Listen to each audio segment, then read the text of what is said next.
da preservação dos santos. E aí eu me lembrei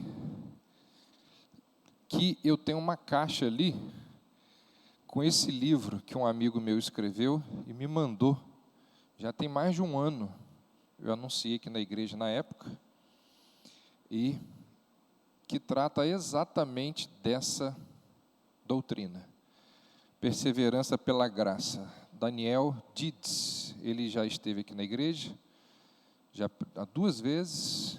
Ele é atualmente o presidente da Comunhão Reformada Batista do Brasil. Se alguém quiser, tiver interesse, fala comigo. R$50 o livro. Tem alguns exemplares ali. Se interessar, pode me procurar depois.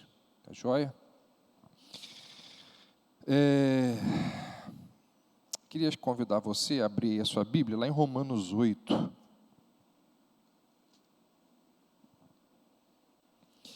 Antes da gente ler aí o texto, nós vamos lembrar de algumas coisas que nós falamos na aula passada, nas aulas passadas. Nós vimos, primeiro, Mônica, se você quiser desligar, e eu não vou usar hoje o Data Show, não. Nós vimos que a expressão perseverança dos santos, como ela é mais conhecida, é melhor usada a expressão preservação dos santos. Vimos por alguns motivos que ela é rica, muito mais rica em conteúdo que a outra, e a ênfase dela é mais bíblica. Depois nós vimos a verdade de que a salvação ela é monergística, enquanto que a santificação é sinergística. O que isso quer dizer? Na salvação nós somos passivos, é Deus quem trabalha. Na santificação, nós trabalhamos juntos com o Senhor. E aí nós vimos alguns textos bíblicos que nos mostram isso. Talvez aquele mais famoso é onde essas duas verdades estão presentes, uma ao lado da outra, dizendo que é Deus quem nos preserva, quando Paulo diz, é Ele quem opera em vós, o querer e o efetuar. E logo depois, ele nos lembra que somos nós que perseveramos, quando ele vai dizer, desenvolvei a vossa salvação com temor e tremor. E aí depois nós vimos que a preservação dos santos, ela não é uma doutrina isolada de outras, tem muitas verdades ligadas a ela. Por exemplo, nós vimos que a certeza da salvação não é uma condição necessária para a própria salvação. Certeza de salvação é um fruto, um produto da fé, que pode acompanhar a fé. No entanto, não é essencial a fé salvadora, porque a gente pode ser salvo sem a certeza da salvação. Trabalhamos isso, depois nós vimos uma outra verdade, de que a certeza da salvação, ela não promove uma vida de pecado, uma vida libertina. A pessoa pensa assim, estou salvo, então eu posso viver de qualquer jeito. Quem fala isso, prova que nunca entendeu o Evangelho. Graça recebida é santidade desejada. Então, a segurança da salvação, ela não promove vida libertina, pelo contrário, promove coração grato, desejo de servir ao Senhor. Vimos também que a certeza da salvação é importante para a gente viver em paz, ou seja, essa verdade ela nos foi revelada para a gente viver sem medo das ameaças de falsos pregadores e falsos evangelhos e falsas igrejas. Em penúltimo lugar, a gente viu que o maior inimigo da certeza da salvação é o nosso pecado.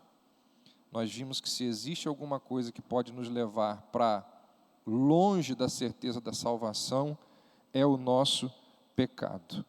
E, por fim, nós vimos que a perseverança final dos crentes é a única prova definitiva de que fomos escolhidos por Deus.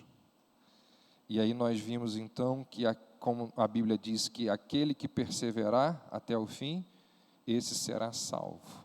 Então nós vimos essas verdades aí. Hoje eu queria ver com vocês a exposição desse texto aí de Romanos 8. Vamos ler aí, Romanos 8, a partir do verso 35, até o final.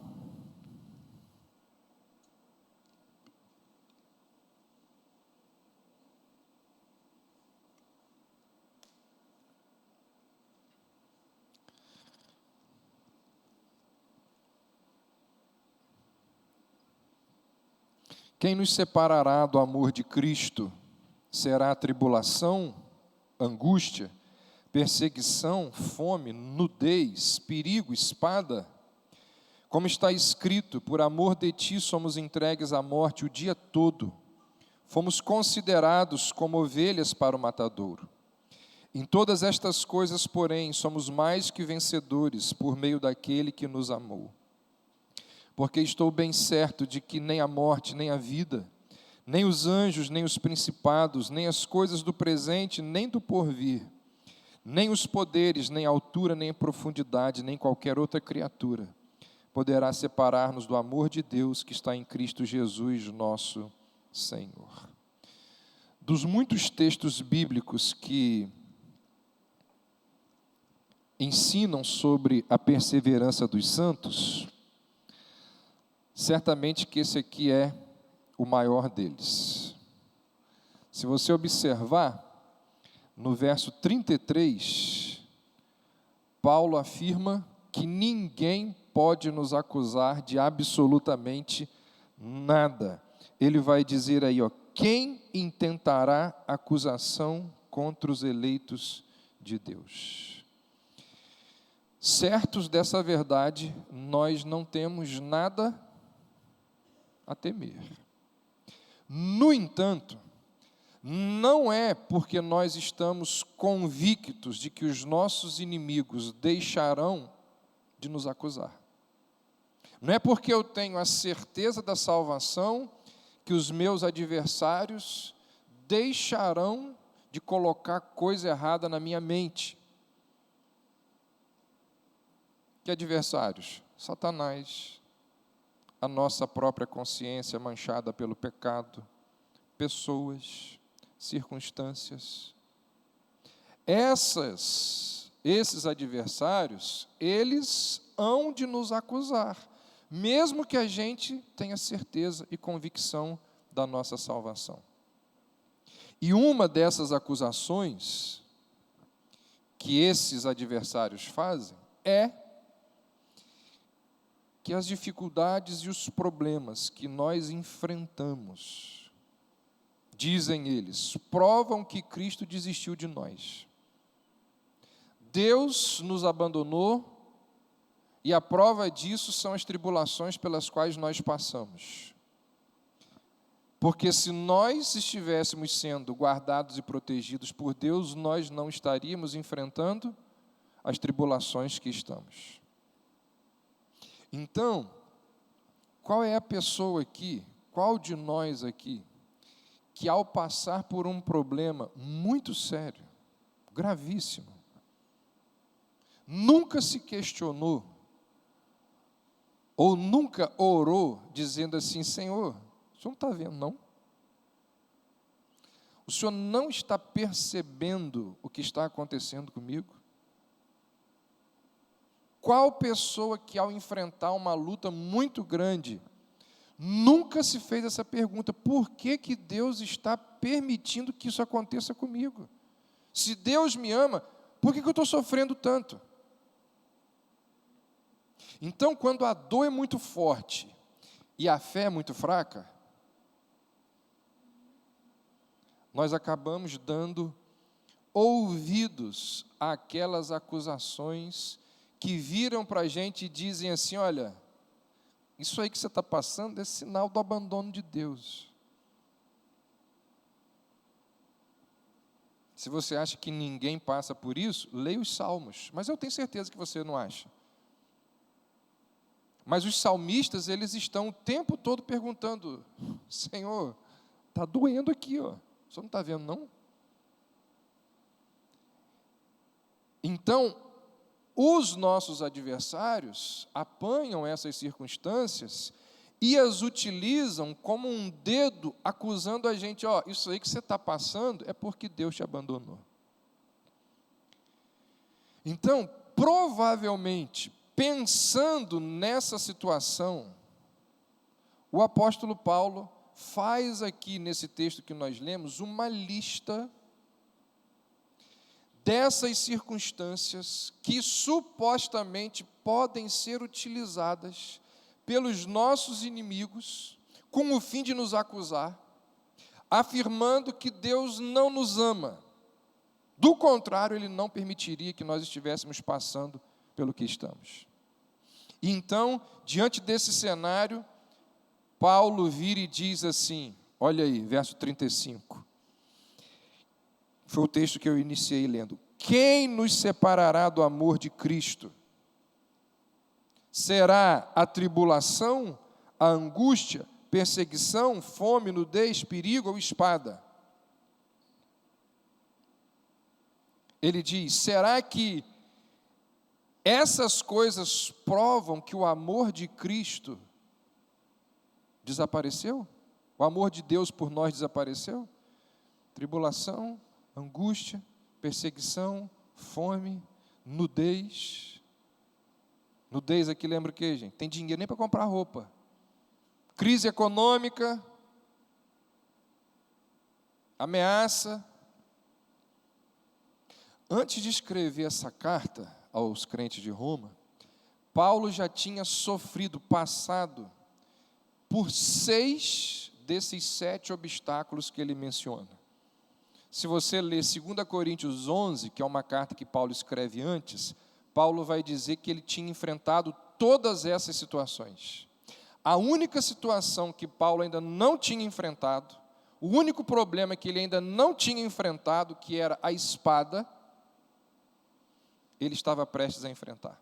Estava quase na hora, porque ele estava aqui caminhando para a morte.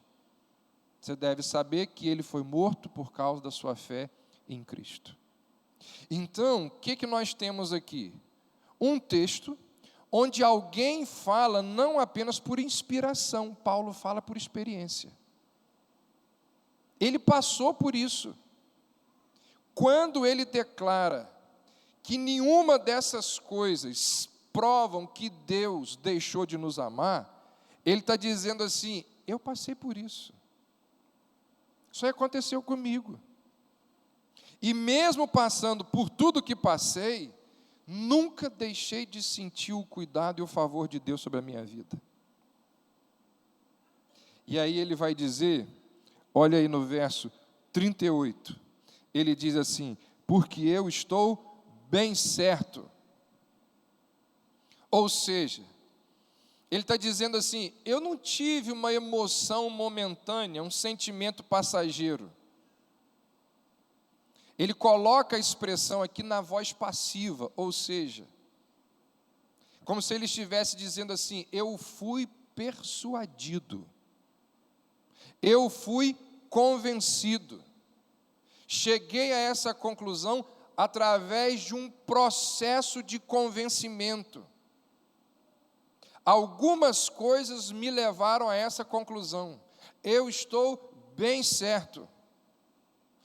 O resultado desse processo de persuasão é que ele chegou a uma conclusão decisiva. Ele tem uma certeza. Ele tem uma convicção que não permite espaço nenhum ali para dúvida. Que certeza é essa? Qual é a conclusão a que ele chegou? Do que é que ele foi persuadido? Ele está certo que as circunstâncias não vão melhorar. Ele está persuadido que o contexto não vai melhorar. Tem muita gente que adota o cristianismo e acredita que por adotar o cristianismo as coisas vão melhorar. muita gente acredita que o mundo vai, aos poucos, melhorar. O pensamento paulino é completamente contrário a essa realidade. Você lê o que ele escreve aqui, e naquilo que ele escreve, ele não dá nenhuma indicação de que ele vai ser liberto, de que as provações vão deixar de existir na vida dele. A gente vê o que ele escreve, ele não dá nenhuma pista de que todos esses problemas aqui, aos quais ele listou, eles serão removidos. Paulo diz, vai piorar. Então, a certeza a qual ele está persuadido, ele foi persuadido a acreditar, é que mesmo com o mundo piorando, e as tribulações se fazendo cada vez mais fortes e presentes, ele diz assim, mesmo assim eu tenho certeza e convicção de que nada poderá me separar do amor de Deus. E aí então ele vai enumerar, depois você pode contar aí, 17 obstáculos que aparentemente poderiam afastá-lo do amor de Deus. Além daquelas coisas que ele já disse aí no verso 35, que a gente leu, ele diz ainda o seguinte, olha aí, a partir do verso 38, eu estou bem certo, ou seja, eu estou persuadido de que nem a morte e nem a vida. O que isso significa? Essas duas expressões, elas cobrem tudo que pode acontecer a uma pessoa, vida e morte. Se o nosso último inimigo, como ele mesmo disse lá na outra carta, a ser vencido é a morte, nada pode nos separar do amor de Deus, porque Cristo venceu e roubou o poder, roubou o aguilhão da morte, e ela nada mais pode fazer a nós. Então ele diz, eu tenho certeza de que nada que precede essa experiência final pode me separar do amor de Deus que está em Cristo Jesus. Depois ele diz, nem os anjos, nem os principados, os anjos bons nunca se colocarão contra nós, jamais tentarão nos separar da nossa relação de amor com o Senhor. E quanto aos demônios, eles já receberam o devido tratamento deles, lá na cruz, de forma que eles não podem nos fazer nenhum mal. Foi o que Paulo escreveu quando mandou a carta lá para o pessoal de Colossos. Ele diz que Cristo despojou os principados e potestades, os expôs ao ridículo e triunfou deles na cruz. Nem os anjos, nem os principados. Depois ele diz, nem as coisas do presente, nem as do porvir. Paulo está lembrando, não há nada nesse presente tempo, nem mesmo algo que possa vir daqui a 1 mês, 15 anos, no futuro, nada que tenha força para anular a sentença divina de que Cristo há de continuar nos amando. Nem a altura e nem a profundidade.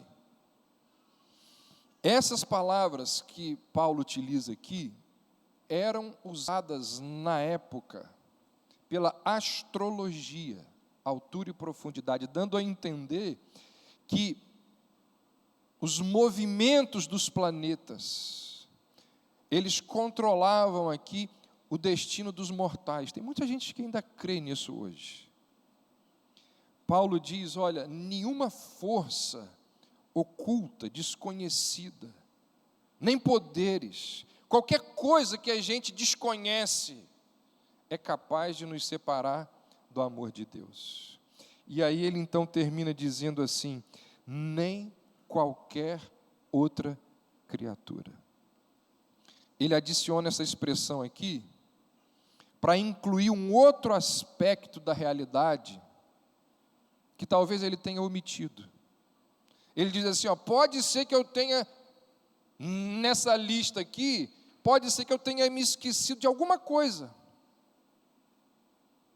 Então, olha só, nem qualquer outra criatura que exista em algum lugar desse mundo, ou seja, o que ele faz aqui? Ele fecha todos os espaços, ele preenche lá todos os vazios, ele não permite nenhuma possibilidade.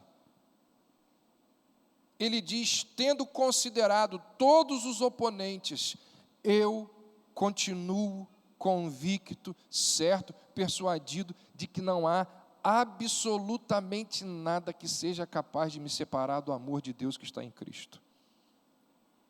Nada do que existe nas expansões aí do espaço, ou seja, nem a altura, nem a profundidade. Nada do que existe no transcurso do tempo, ou seja, as coisas do presente e as do porvir. Nada do que existe em todo o universo de Deus, ou qualquer outra criatura, ele diz, absolutamente nada pode me separar da segurança que eu tenho da minha salvação. Quando ele escreve esse capítulo que estão essas palavras tão consoladoras e extraordinárias, parece que ele escreve com o objetivo de que aquelas pessoas que lessem essas palavras pudessem ter essa certeza, essa convicção da sua salvação. E aí, a gente não leu, por causa do nosso tempo aqui, mas eu peço que você olhe, no versos 28, 29 e 30, ele fala aí daquilo que os teólogos chamam de a corrente de ouro da salvação. É uma corrente cujos elos não podem ser quebrados. Ele nos ensina que uma pessoa não pode ser predestinada, chamada, justificada e perdida. Vamos ler? Olha aí, verso 28. Sabemos que Deus faz com que todas as coisas concorram para o bem daqueles que o amam, dos que são chamados segundo o seu propósito. Pois os que conheceu de antemão, também os predestinou para serem conformes à imagem de seu Filho, a fim de que ele seja o primogênito entre muitos irmãos. Agora entra a sequência. E aos que predestinou, a esses também chamou, e aos que chamou, a esses também justificou, e aos que justificou, a esses também glorificou. Perceba que cada conexão ela é extensiva a outras conexões. Ou seja, os objetivos da atividade salvífica de Deus são os mesmos do início ao fim. Paulo está falando aqui de uma cadeia contínua, ininterrupta. Não é que alguns que foram pré-conhecidos, e destes alguns foram predestinados, e desses alguns foram chamados, e desses chamados alguns foram justificados, e desses justificados alguns foram glorificados. Não é isso que ele está dizendo. O que ele está dizendo aqui é, aqueles que de antemão conheceu, nenhum a mais e nenhum a menos, a esses ele predestinou. E aos que predestinou, nenhum a mais e nenhum a menos, ele chamou. E aos que ele chamou, nenhum a mais e nenhum a menos, ele justificou. E aos que ele justificou, nenhum a mais e nenhum a menos, ele glorificou. Então ele está falando aqui de uma continuidade que envolve todos aqueles que são beneficiados pela salvação, desde a sua primeira manifestação, lá na eternidade, no conselho da Trindade, até o último dia lá, quando toda a igreja estará glorificada. Paulo diz assim, desde a eternidade até o fim, quantas pessoas que Deus perdeu nesse processo? Ele diz, ninguém, nenhum. Todas as pessoas que ele conheceu de antemão na eternidade, elas serão glorificadas na eternidade futura. Ele diz assim, não tem ninguém que é perdido. Ninguém que é conhecido de antemão deixa de ser predestinado. Ninguém que é predestinado deixa de ser chamado. Ninguém que é chamado deixa de ser justificado. Ninguém que é justificado deixa de ser glorificado. Por isso que os teólogos dizem que esses versos formam uma corrente de elos, que não existe, na continuação do texto aqui, nenhum poder nesse mundo que seja capaz de romper, de quebrar. John Piper, falando sobre Romanos 8, 28, ele diz assim, nunca vou me separar de Romanos 8, 28. A minha vida está alicerçada em Romanos 8, 28. O meu ministério está firmado em Romanos 8, 28. Eu não saberia viver sem Romanos 8, 28. Seria uma ótima, né, se ao invés da gente colocar, não ao invés, mas junto com os quadros bonitos que a gente tem na nossa casa, a gente botasse um quadro de Romanos 8, 28.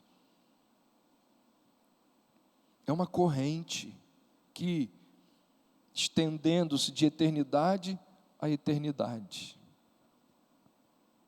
desce aqui na história, toca o tempo, para poder redimir aqueles que foram predestinados, e aí eles vão ser chamados, justificados, até chegar lá.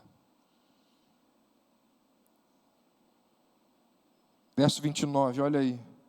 Porquanto aos que de antemão conheceu, também os predestinou. Ou seja, Deus, Ele não apenas escolheu um povo para Ele, Ele estabeleceu o procedimento através do qual esse povo chegaria até Ele. Olha o que Spurgeon diz sobre esse verso, dessa relação aí do pré-conhecimento com a predestinação. O pré-conhecimento foi pelo mundo afora, marcando as casas às quais a salvação viria, e os corações onde o tesouro deveria ser depositado.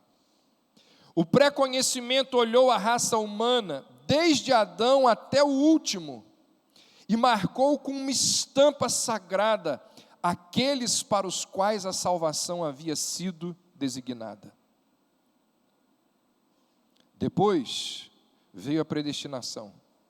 A predestinação não apenas marcou as casas, mas mapeou o caminho através do qual a salvação deveria viajar até chegar à casa de cada pessoa.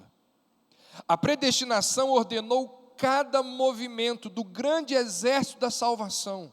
Ordenou o tempo quando o pecador será trazido a Cristo, a maneira como será salvo e os meios que devem ser empregados. A predestinação marcou a hora exata em que o Espírito Santo iria vivificar mortos em pecados, e quando paz e perdão serão comunicados através do sangue de Cristo. A predestinação marcou o caminho de modo tão completo que a salvação não saltará jamais um passo, não queimará etapas, nem jamais estará perdida no caminho. O que Spurgeon está dizendo aqui? Deus, Ele não apenas predestinou pessoas, Deus predestinou aquele dia que você iria acreditar. As circunstâncias que levaram você a ter acesso à verdade. E aí o terceiro elo da corrente é o chamado. Olha o que ele diz aí. E aos que predestinou, a esses também chamou. Estava lá na eternidade, desce no tempo. Porque o chamado acontece na história. Foi no ano de 1998 que eu me converti. Foi no ano de 2015. O chamado saiu da eternidade e veio para o tempo. Aí depois vem o quarto elo da cadeia, a justificação. Aos que chamou, a esses também justificou. A pessoa que responde ao chamado e recebe a Cristo como Salvador, ela é perdoada dos seus pecados. A penalidade dela é paga. E como que a corrente se encerra? Ele diz: aos que justificou, a esses também glorificou. Ninguém que é justificado deixará de ser glorificado. Ninguém vai se perder. Gente, pensa no seguinte: nós estamos falando de algo, a nossa salvação, nós estamos tratando de algo que começou lá na eternidade.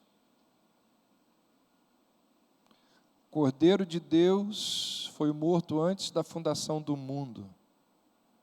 O livro, que tem lá o nome dos eleitos, foi selado antes da fundação do mundo.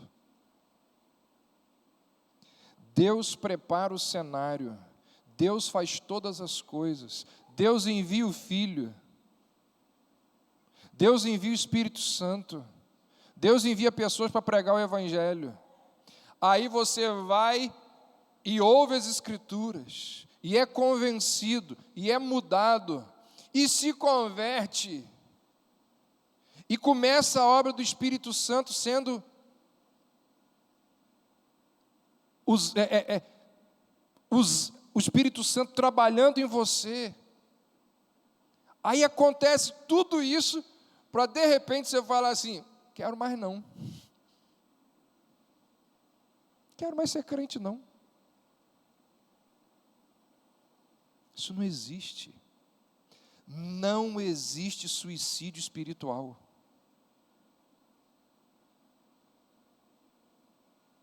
Não existe suicídio espiritual. Nem que você queira, porque isso é uma impossibilidade. Mas nem que você quisesse, você pode se matar espiritualmente.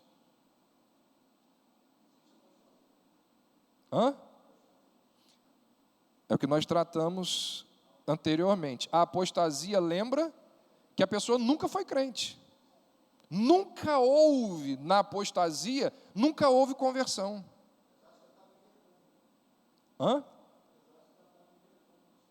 Sim. Aqueles que, a gente vai tratar disso daqui a 2 semanas lá no texto de Hebreus. Parece, mas nunca foi.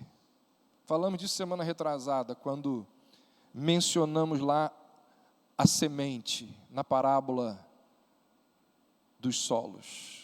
O que diferencia? O fruto. As 2 sementezinhas lançadas lá no solo rochoso e no solo pedregoso, elas nasceram, mas não deram frutos. Então, não tem como. É impossível. Para perder a salvação, nós teríamos que retornar à nossa condição de morte espiritual. Que tipo de regeneração é essa? Que o Espírito Santo seria o autor, se aquelas pessoas que ele regenerou são capazes de morrer de novo. Então, A Bíblia, ela é muito clara, dizendo que não tem como a pessoa que de fato nasceu voltar à condição anterior. Pedro vai dizer assim: tendo renascido, não de semente corruptível, mas de incorruptível, pela palavra de Deus, a qual é viva e permanece.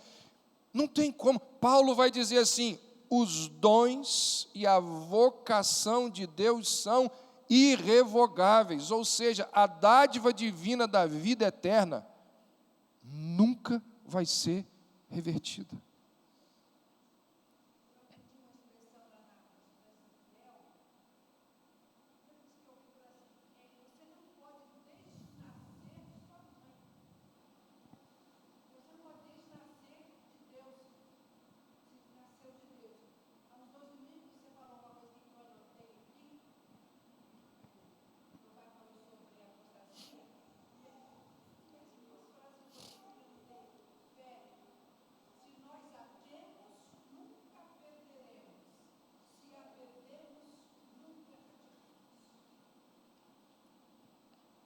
É isso aí.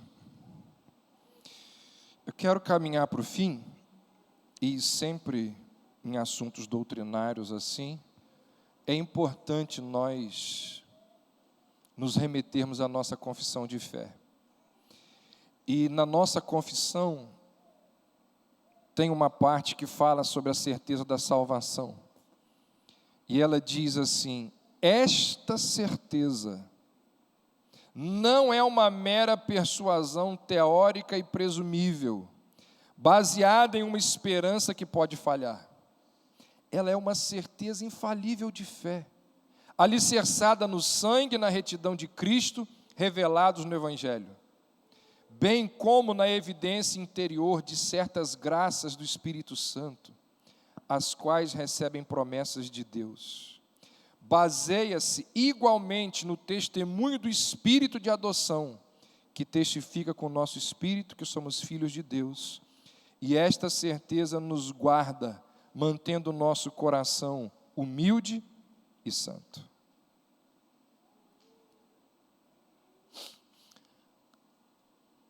As grandes confissões de fé da história, e gente,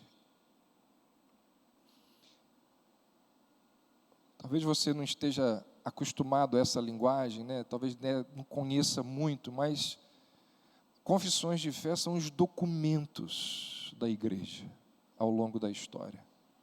Grandes homens de Deus no passado se reuniram durante muito tempo e pegaram lá verdades bíblicas e resumiram essas verdades. Estou falando aqui a grosso modo, de forma muito superficial. Por exemplo, imagine que hoje em dia, durante 6 meses, num único lugar, ficassem ali reunidos Augusto Nicodemos, John Piper e tantos outros homens de Deus e falassem assim: vamos criar um documento que diz o que a gente pensa sobre isso. São as nossas confissões de fé. E elas, então, elas nos lembram, todas elas, que nós devemos e podemos ter a certeza da nossa salvação. E todas elas utilizam um termo para falar dessa certeza que nós temos. O termo é penhor. Aquele termo que vem ali da linguagem do comércio, que era costumeiramente usado com referência à compra de uma casa, de uma propriedade. Quando se assina lá um contrato de bens imobiliários, o comprador, muitas vezes, ele dá um depósito, mostrando que pretende pagar todo o dinheiro que ele deve. Às vezes, pessoas que dão o depósito, renegam o negócio e deixam de pagar a quantia total. A falha dela desmente a sinceridade da entrada que pagou, da entrada paga. A Bíblia apanha o Espírito Santo e diz que ele é o nosso penhor. O Espírito Santo é o nosso penhor. A Bíblia diz assim, ele jamais nega uma promessa. Ou seja, quando Deus nos dá a entrada sincera do Espírito Santo, está entendendo isso? A linguagem aqui, a contextualização das confissões de fé, que chamam, usando a linguagem bíblica do Espírito Santo como penhor, quando Deus nos dá a entrada sincera do Espírito Santo, que é dito que começa a habitar em nós quando nós nos convertemos, quando Deus nos dá a entrada sincera do Espírito Santo, Ele termina aquilo que Ele começou.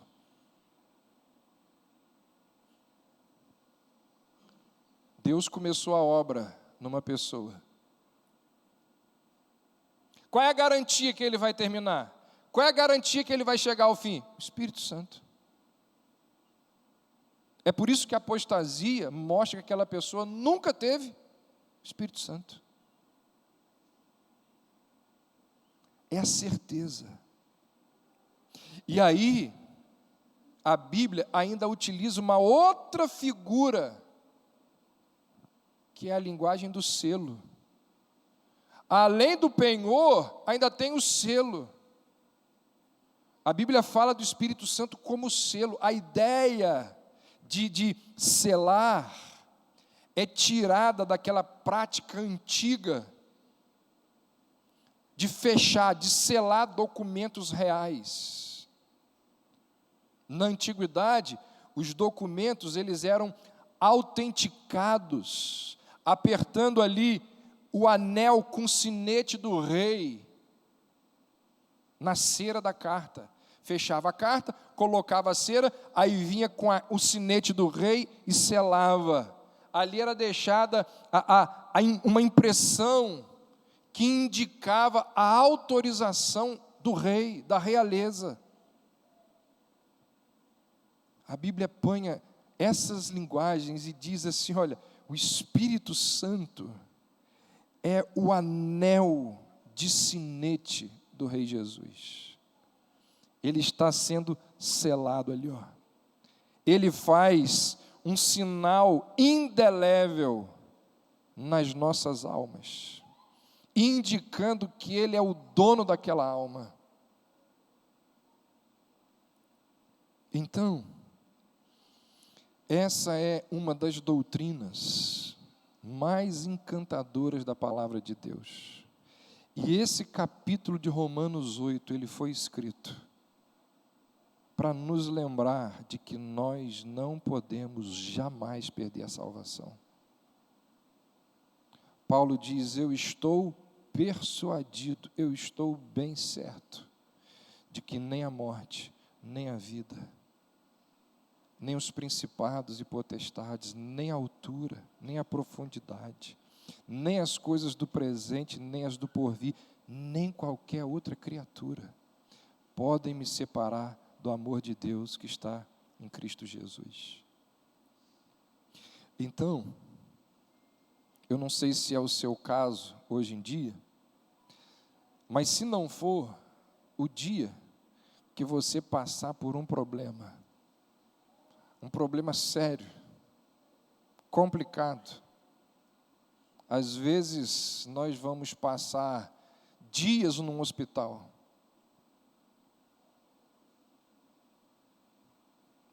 Estava conversando com o Fred essa semana, ele falou, pastor, a minha fé está fraca, cambaleando. Todo dia, indo durante mais de 60 dias com a esposa lá. Ele falou, estou mal. Isso pode acontecer com a gente. Uma coisa é a gente ouvir o que a gente está ouvindo aqui. Outra coisa é a gente ouvir o que a gente está ouvindo num contexto como que ele está passando. Por outro lado, palavras dele, E eu sempre digo isso aqui.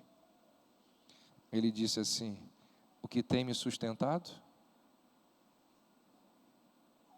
são as verdades que eu tenho aprendido ao longo desses anos. São essas verdades que, na hora da esposa enferma, com a notícia de que vai amputar os 2 pés, que é o que vai acontecer se não acontecer um milagre. No dia ou na circunstância em que a gente tem que tomar conta da esposa lá, todo dia indo para o hospital e tendo que conversar com as filhas dentro de casa. Desses 60 dias, mais da metade ele achou que a esposa fosse embora. Mais tempo ela ficou na UTI. No dia que a gente olhar a nossa conta bancária lá e virar para o filho e disser assim: filho, eu não tenho condição de te dar o que você está me pedindo. Dói. No dia que a gente sentir na própria pele, né? A gente precisa se lembrar e não dar ouvidos àquilo que a gente falou no início, dos nossos adversários, que vêm para nos acusar e dizer assim: ó, você está passando por isso aí, rapaz, isso é sinal de que Deus te abandonou. Nesse momento a gente precisa se lembrar dessas verdades. E dizer para esses inimigos assim: ó, não existe isso não. Não existe isso.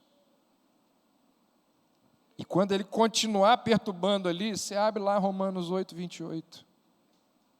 E leia Romanos 28, sabe para quem? Para você mesmo. Não é isso que os salmistas faziam? Os salmistas dialogavam com eles mesmos. Algo que a gente precisa fazer. Por que estás abatido, ó minha alma? Por que te perturbas dentro de mim? O que o salmista está fazendo? Ele está conversando com ele mesmo. Um exercício espiritual que nós precisamos fazer. Ô Davi, que história é essa aí que você está pensando dessa maneira? Rapaz, olha o que você sempre pregou, olha, eu preciso fazer isso.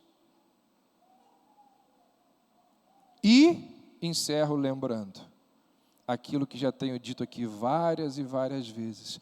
Nós precisamos ser pautados, orientados, guiados, não por aquilo que nós sentimos, mas por aquilo que nós sabemos. Porque os nossos sentimentos, eles são oscilantes. Quando você pega o que Paulo diz, na maioria das vezes, Paulo apela sempre, na maioria das vezes, à nossa razão. Eu sei. O que ele disse aqui? Eu sei, estou persuadido, eu sei em quem tenho crido. Então são aquelas coisas que nós sabemos, que vão dirigir, controlar os nossos sentimentos, quando a dor chegar, quando o cheiro da flor de defunto entrar na nossa casa, quando, e aqui eu poderia continuar falando de um monte de situações que são usadas por Satanás, pela vida, pela nossa consciência, para nos dizer ou sugerir para a gente que a gente não é filho de Deus. Alguém quer perguntar alguma coisa? Falar.